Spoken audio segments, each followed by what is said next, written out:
So we're here at Morris Lubricants Racing with some of our ambassadors. We're going to be chatting to Guy Martin, to Lydia Walmsley and to Dave Jenkins. And I want to start, guys, by talking a little bit about speed and skill and bravery, which you all have in absolutely abundance. I'll start with you, Guy, if I may. What is, big question for me, what's the fastest you have ever gone for somebody that's got all of your experience and all of those things that you've done? Well, that's simple, really. I did 282 mile an hour about 6 weeks ago at Machrihanish Airfield. That's what I'm mucking about with now. Is I'm trying to be the first man to do 300 mile an hour in a mile on a sit-on motorbike. No one's ever done 300. Well, no one's ever done 300 mile an hour full stop on a sit-on motorbike, ever. So I'm just trying to do it in a mile because I can't. Yeah, I don't want to go to the salt flats.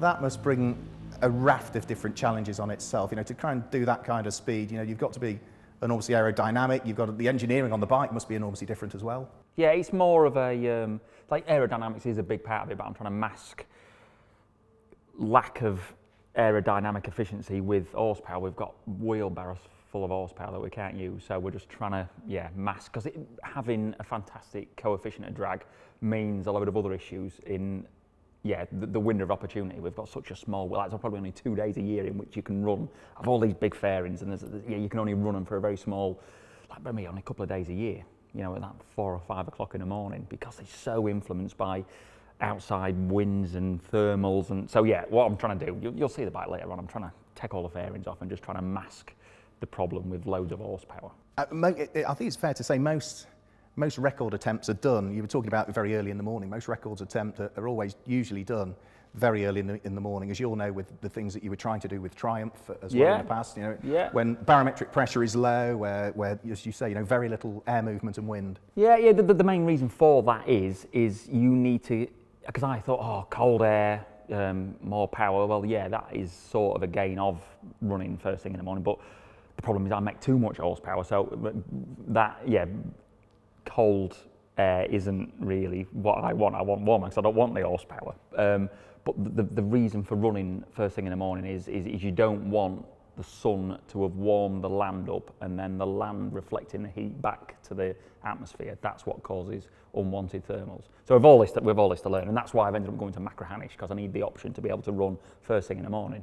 And me and my dad were sat there in the back of a van at 5 o'clock in the morning waiting for the sun to come up. But but it was great. It's great. The lads up there have been fantastic. When we run, there's a few other places we run, but the only option I've got to run first thing in the morning is Machrihanish. So 280 miles an hour then. 282, get it right. 282, sorry. Get it right. So Lydia, same question to you. I'm guessing you've maybe not gone quite as quick as Guy. I can't quite compete with 282 mile an hour, but the quickest I've gone is Thruxton at 119 miles per hour. So in a 1.6 litre Cooper, that's quite good going. And in the Coopers, you know, you're sort of alluding to the mini challenge that you've been racing in. You've still got to conclude your season for this year. But Thruxton is one of those typical old British airfield circuits, slipstreaming the key. So I'm guessing even that top speed was in a tow, was it? Yes, it definitely was, in qualifying, I think, when everyone was trying to get a tow off each other. It's the first time that I've ever raced at Thruxton. It's definitely a new experience. It's like NASCAR racing. It's the most amazing racing I've ever had. Nothing can compare. I don't think. It was amazing. The tow was phenomenal. I've never experienced anything like it. It was brilliant. Just talk us through, you know, we talk about the tow, but maybe for people that aren't aware, you know, what is that? What does it do? And as you say, the effect is amazing, but talk us through the effect. Well, it's basically the car in front braking the air for you and giving you less air particles, I guess, and the cars behind go quicker than the one in front. If you're leading the race at Thruxton, you're probably not going to be leading it by the end of the lap, because the tow is just absolutely massive. It gives you miles an hour up on the car in front. It's phenomenal. And I was having cars coming by me from about 10 car lengths back. It was crazy. By the start of the straight, you had a gap, and then by the end of it, they were overtaking you into the chicane. It was brilliant, but it makes really close racing, and you don't know who's ever going to win, because if you go into the last lap leading, you're probably not going to win the race. I agree. I think Thruxton is one of those circuits, whereas if you're leading coming out of Church, which is the fast corner, the right-hander at the back, that brings you up that final straight and into the chicane, if you're leading coming out of that, you're not going to win, are you? Yeah, well, the mini challenge has 30 minis as well. They're all going the same speed, so you could go from first to 10th really quickly. So, it was difficult, but so much fun. So what was that, 119? 119, okay, 282, 119. Dave? Definitely a question for Guy, that one, wasn't it, really? No, I probably really can't answer this in case my mum ever ends up watching this. No, in the truck, we're limited to 100 miles an hour. You are, yeah. And the trucks are geared so that's where the peak power is with them, and it's strictly policed. But we've done 1 or 2 record attempts over the years, and supported record attempts where we've been on airfields with the truck and done stuff. And I think 131 mile an hour, was that what? Remember when we were at Bruntingthorpe, Guy, the day we did the practice for the bike record? How long ago was that? 6 years ago, 5 or 6 years? 2012. Bloody hell, a year ago. It wasn't. 2013, so 7 years ago. Yeah. So 131 mile an hour, I think we saw somewhere one day. But normally, in normal racing, then no, we're actually limited to 100 miles an hour, which lots of people say, oh, I bet that's really boring. But it's not, because you've still got to accelerate to that speed, so you need to optimise the line from the last corner and optimise where you press the throttle, and you've still got to brake down from it, so the point at which you press the brakes is also critical. It's just that because we are so saturated with horsepower, we don't gain anything from the toe like Lydia was just talking about, because we've still got power to keep going, so the toe doesn't work for us. You were talking about, you're limited to 100 miles per hour, and some of that is for safety reasons as well, because your trucks are, what, 5.5 tons travelling at 100 miles an hour? That's a lot of kinetic energy if something went wrong. That is the problem. And back in the mid 80s, the trucks had only got 700 or 800 horsepower back then, and they were recording speeds of 125 mile an hour on the old Hanger Straight at Silverstone, and that was when the 100 mile an hour speed limit came in with racing trucks. And I suppose that's, again, that's now evolved in the way that they police that. You say that it's quite strictly policed. It used to be done on an old tachograph chart, didn't it? A wax piece of paper. It's all GPS now, I guess. Originally, when I started, the tachographs had been modified. So instead of taking 24 hours to get a rotation in the tachograph, they went round once an hour. So they could literally take the tacho out at the end of the race and look at the peaks and analyse the speed. But it's all GPS now. And there's various rules about how much percentage you're allowed to overspeed for what period of time. So actually they don't come on to a 100 mile an hour speed limit. They have peaks and troughs in the speed limit to make sure that it averages out inside the rules. So there's some clever things go on with the engine mapping. And a couple of years ago we were overspeeding up to sort of 102 or 103 and then dropping back down to 98 for a period of time.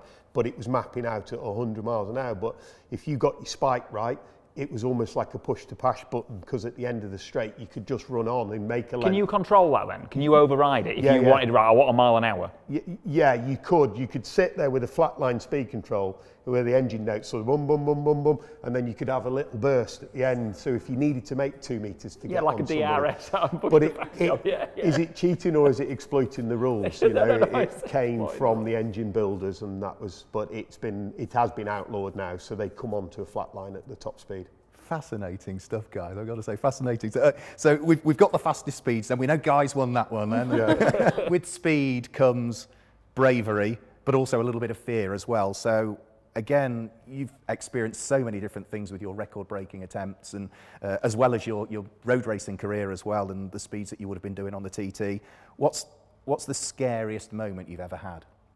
I'd probably say it, 112.94. I'm shit, man, I've crap memory, right? But never forget riding on my push bike behind Dave's truck, 112.94. Like, genuinely, no, that's nothing. Like, the only thing that measures up to that is trying to hang on to my bike. Anything beyond 260 mile an hour is an absolute blow your bloody mind. But yeah, I've never, like I said it in the winter times, I felt like I was going to pull the muscles off my bones. I was having to pedal that hard to stay on the back of Dave's truck on Pendine Sands. Just to interrupt Guy with this one, but the reason for that, it was all completely planned, completely calculated, everything, and then like the best made plans. First of all, we shouldn't really been doing it on the beach, but we couldn't find anywhere the good enough, long enough tarmac circuit to try it on. So Guy and I were on the beach super early that morning, looking and assessing the ideal conditions. I'd been up and down to the beach, tested all sorts of things, the bike on the beach, the truck on the beach, a motocross bike behind the truck on the beach, every sort of possible combination. But actually on the day of filming, it took a long time for the crew to get ready and for everything to get sorted out. And the wind and the sun had been on the surface all day.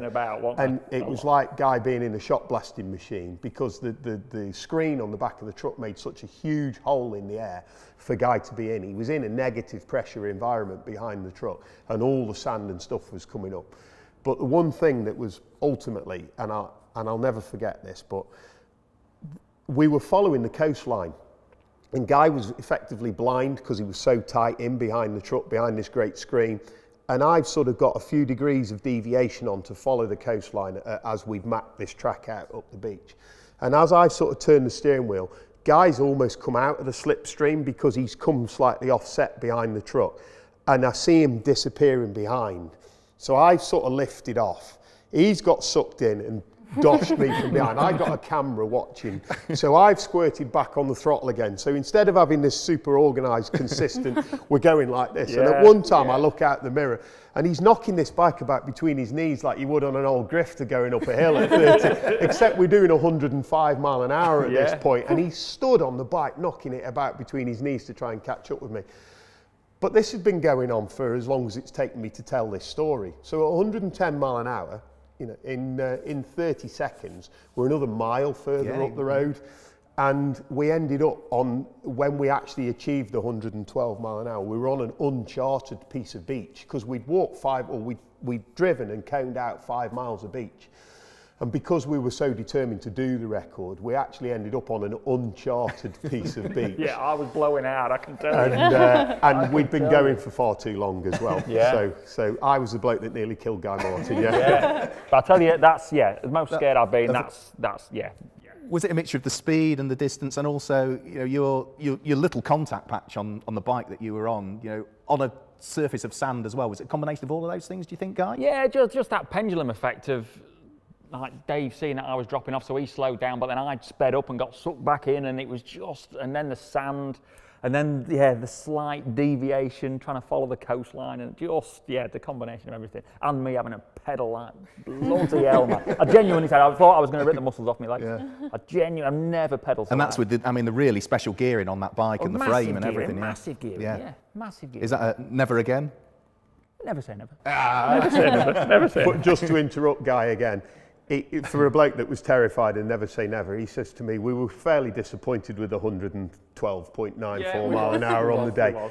And so Guy's like, right, let's line up and let's go again. And the TV people are all over it. No, absolutely not. It's far too dangerous. Guy's like, stuff that. Let's just go anyhow. You know, so he couldn't have been that scared, I'm sure. Lydia, you must have had a few moments out there as well. Yeah, I broke my leg when I was 10 years old in a go-karting accident at Ella Park. That was tib and fib, wasn't it? Yes, it was both. Yeah, I did it properly. Yeah, and then I had to have surgery on my eyelid to remove pieces of rubber from the tyre wall, because I'd hit my head on the tyre wall, and then I had to have that surgically removed. So I did a good job of it, but I had about a year out because of all the complications with it. But yeah, I mean, it didn't put me off. I wasn't, I was raring to go again, so yeah, it didn't worry me. But I've rolled at Knockhill in a Saxo and pretty much wrote that off. But yeah, I'd probably say the roll was probably scarier than the break. I mean, you're by far the youngest, no disrespect to these guys, but you're by far the youngest that's here as well. So, parents as well, they're watching on when all this goes on as well. Yeah, my poor mum, she kind of hides behind the vending machine. She just sort of peeks out from the side of it to see what's going on. Yeah, she's quite a nervous watcher, but I think Dad says that it makes his heart pump more watching me race than it ever did when he used to race. So I think it's like a painful enjoyment for them. And do you wear a heart monitor? I know some racing drivers do, just to see what your heart rate's at. No, I think I'd rather not know what my heart rate's doing, to be honest. See what that scary spike. Yeah, no, none of that. Just yeah, I know it must pump pretty quick though. It's hard work out there.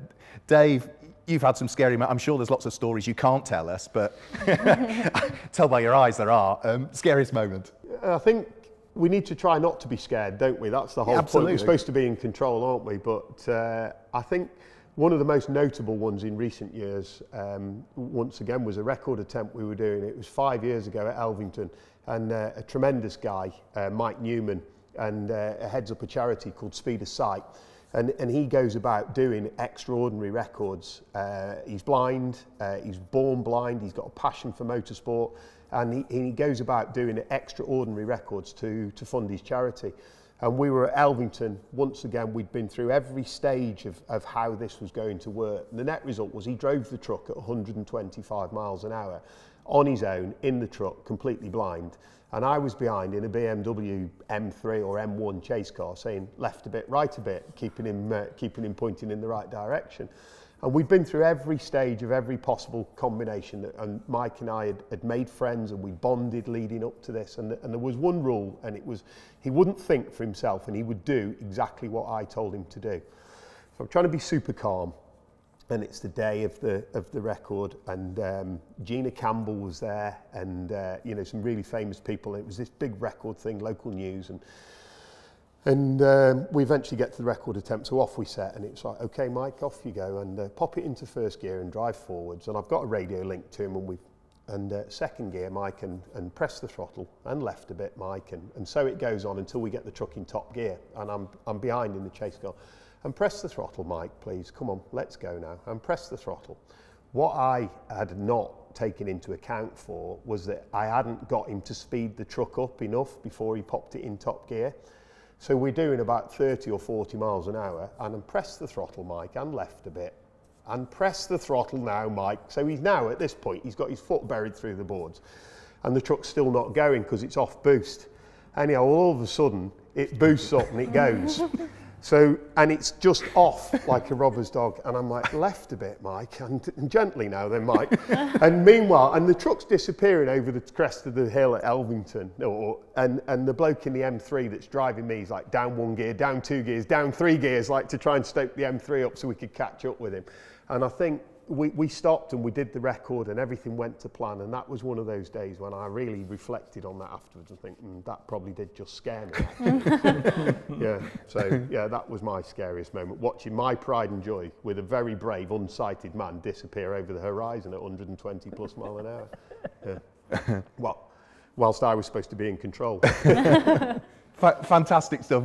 Great to hear from our Morris Lubricants Racing ambassadors. But keep your eye out on social media and on our website for more content.